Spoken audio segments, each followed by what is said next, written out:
Buongiorno e ben ritrovati con una nuova edizione del TG Flash di Noi Sicilia. In apertura maxi operazione antidroga partita da Fondo Fucile a Messina. Sono 26 gli arrestati, 13 in carcere e altrettanti ai domiciliari. A capo del sodalizio criminale 3 fratelli, nei guai anche un infermiere intermediario per la cessione di stupefacenti. Dalle intercettazioni però è emerso anche un raggiro sui Green Pass ai tempi del Covid.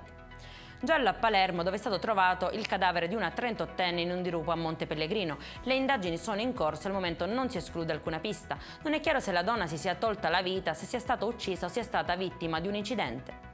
Ricostruita la dinamica del tentato omicidio a Piano d'Apia da Cireale nel Catanese, arrestato un 33enne che avrebbe esploso 5 colpi di pistola a rivale in amore. Denunciato anche il complice e altre 3 persone accusate di favoreggiamento personale, avendo con dichiarazioni mendace aiutato gli autori del reato a eludere le indagini.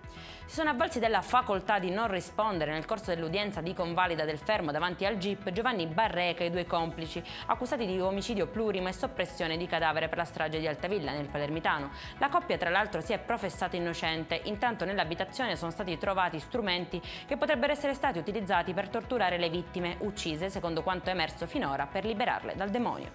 In conclusione è finito l'incubo del primario del reparto di oncologia dell'ospedale dell'Aquila, che prese in carico il boss Matteo Messina Denaro, affetto da un grave tumore al colon che poi è risultato fatale. Da mesi il medico era costretto a vivere sotto la stretta sorveglianza per via di minacce in stile mafioso subite. La polizia ha identificato e denunciato l'autore, si tratta di un 21enne. Per questa edizione è tutto, prossimo appuntamento alle 19:30. Buona giornata.